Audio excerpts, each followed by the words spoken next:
La entrevista de la semana.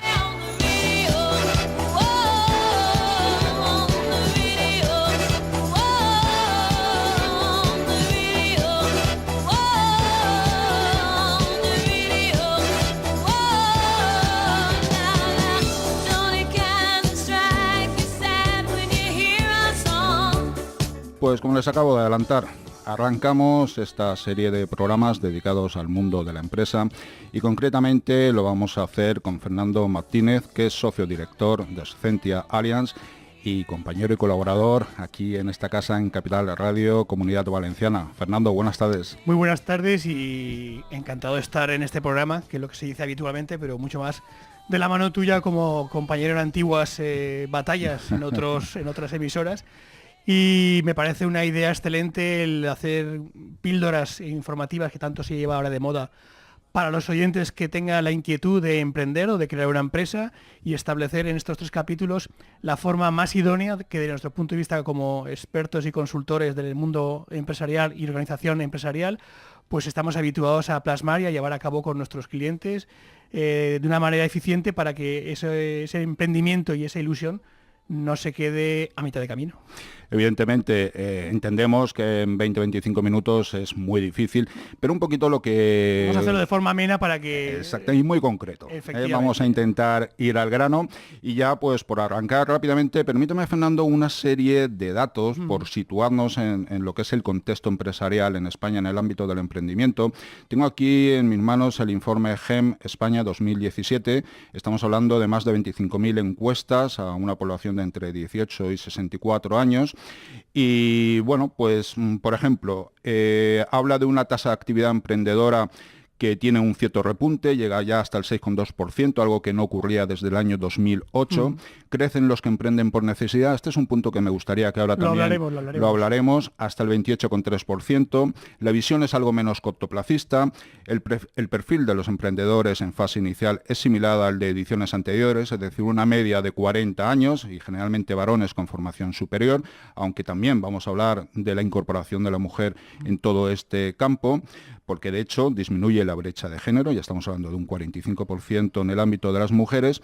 Y luego otros aspectos, bueno, pues emprendedores potenciales que tienen predisposición por montar una empresa, estamos hablando del 6,8%, que lejos queda de ese 70 y tantos % en Estados Unidos todavía. Así es.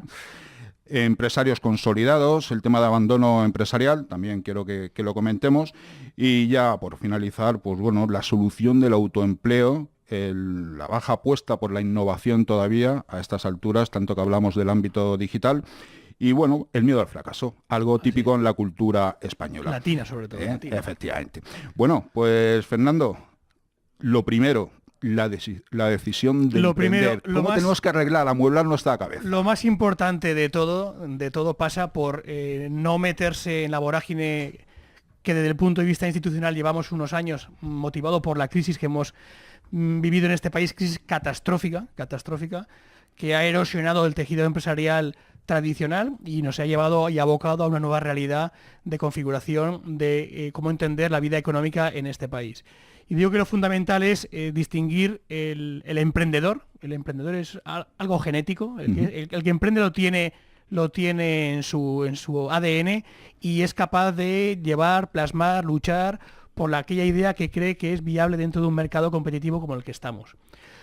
Lo otro que has comentado en las estadísticas que das es el emprendedor por necesidad. El emprendedor por necesidad es una figura que apareció en la crisis, auspiciada desde el punto de vista institucional, porque qué mejor tener, en vez de tener gente incrementando la tasa de desempleo y en la lista de paro, con el coste económico que eso supone, que darle la oportunidad de emprender.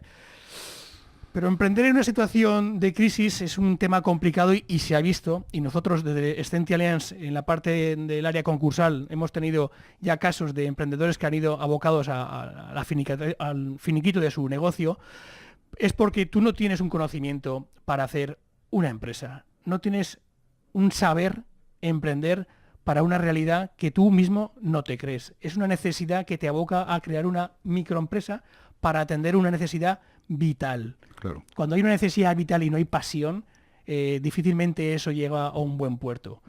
Y digo esto porque es importante y en otros programas estamos analizando la estadística, cómo está evolucionando, porque la mortalidad de esos emprendedores por necesidad es muy alta. Es muy alta.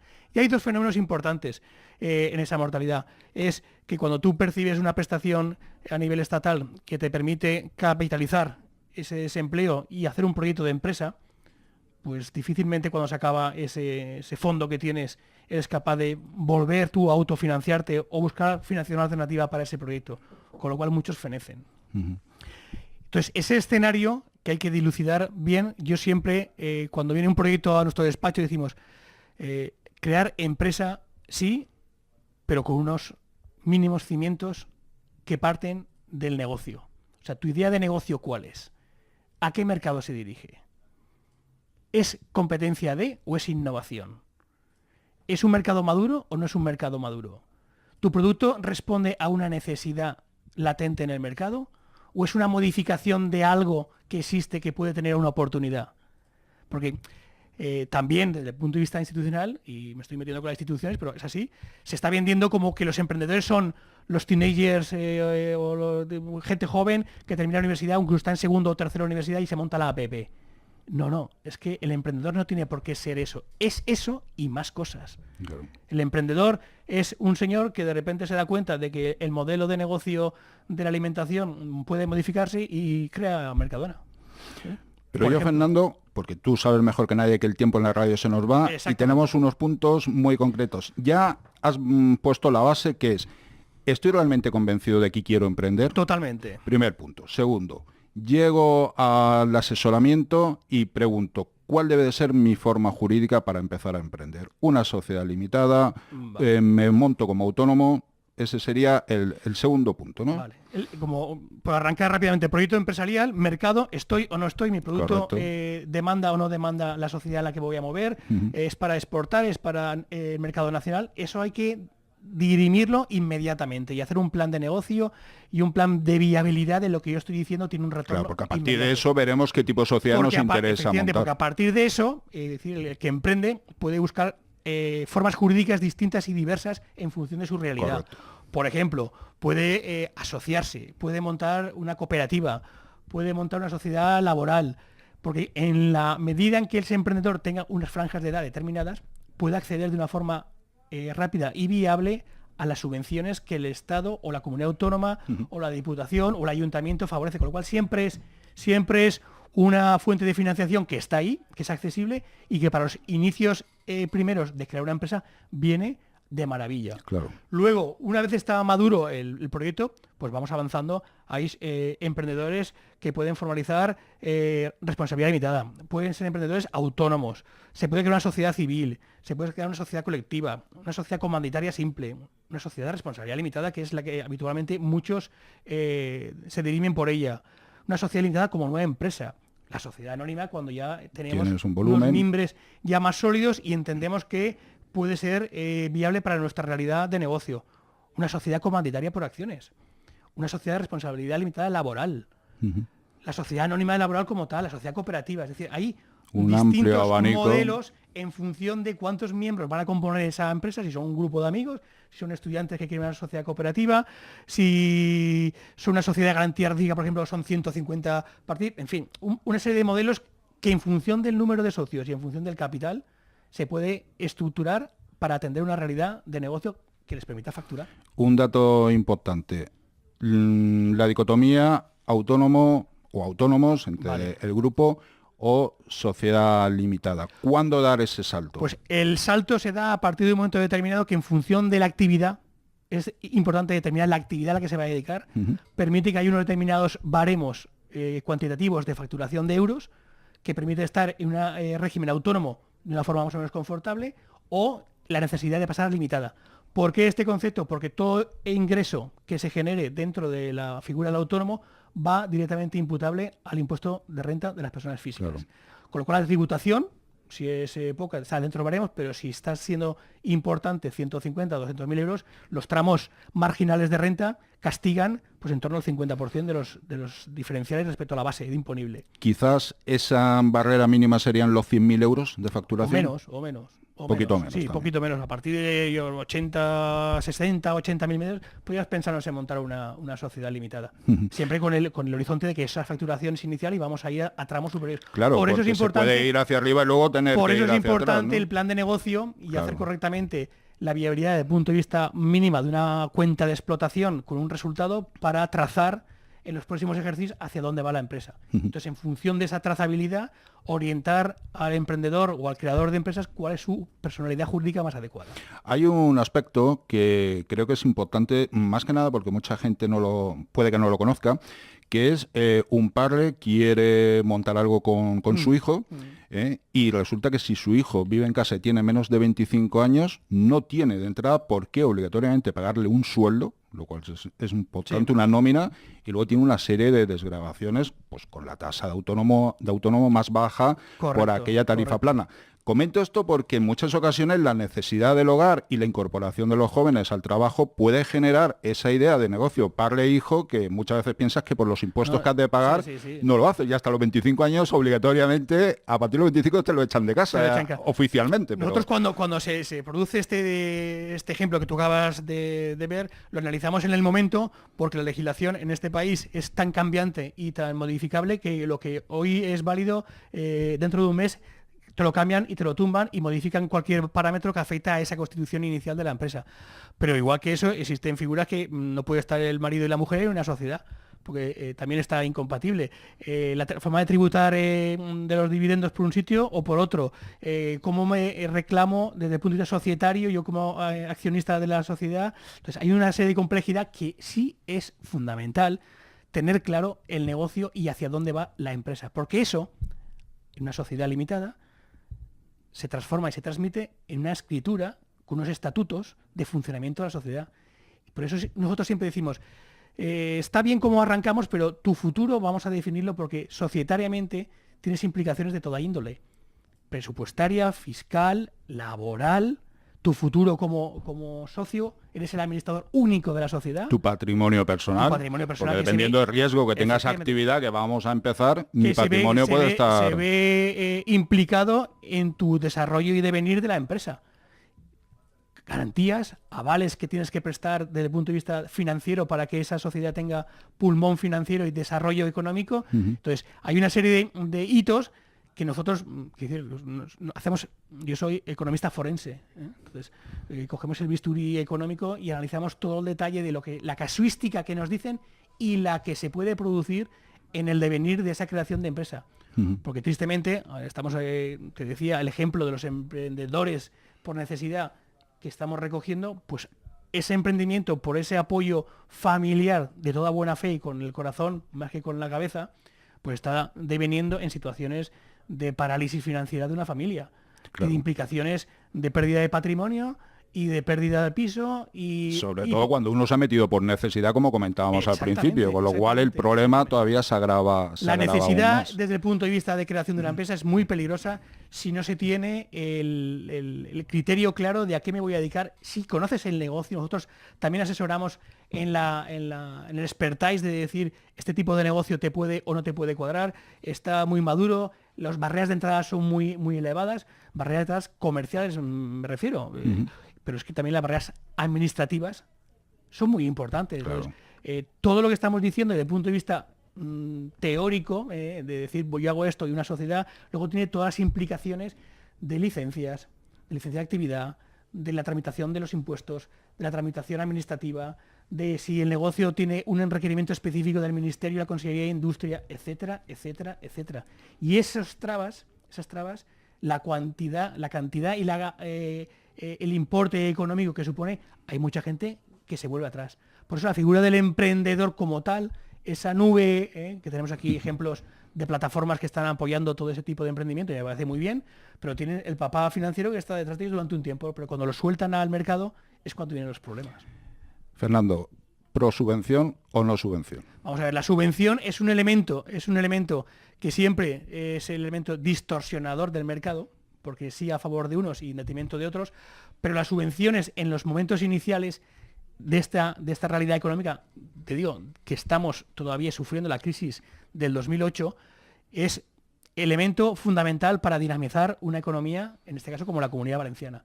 Porque las subvenciones, sobre todo orientadas a creación de empresa, orientadas a fomentar que gente joven tenga el espíritu de emprender, están más que bien avenidas. Porque es el único elemento que puede permitir darle el empujón a gente con actividad, a gente con requerimientos de crear empresa, y es una forma y un balón que permite luego acudir a otra serie de fuentes de financiación tradicionales.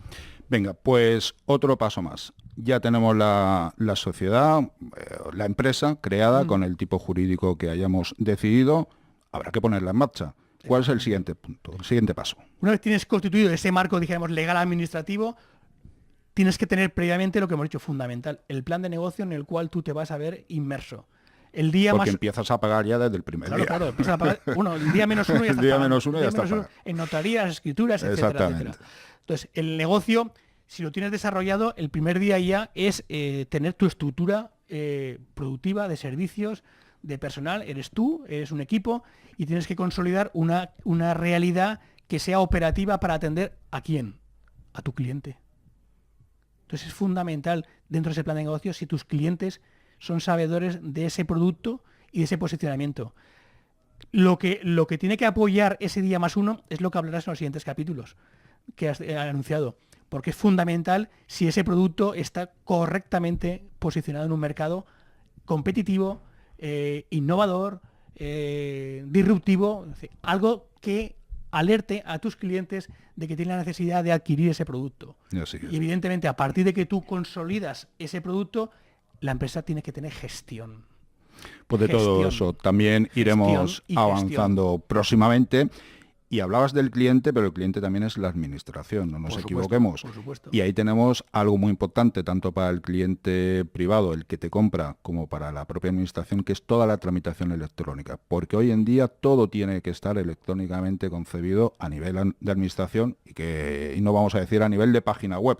Ya hablaremos de la necesidad de crear una página web, que en España todavía el 80% de las pymes no tienen página web. Ha salido una estadística del Instituto Nacional de Estadística respecto a la digitalización de las empresas y al número de ordenadores que tienen las empresas por tamaño de empleados, y es alucinante. No hablemos de CRM y demás herramientas. Bueno, eso ya es un mundo que suena y chirría a más de uno, sí.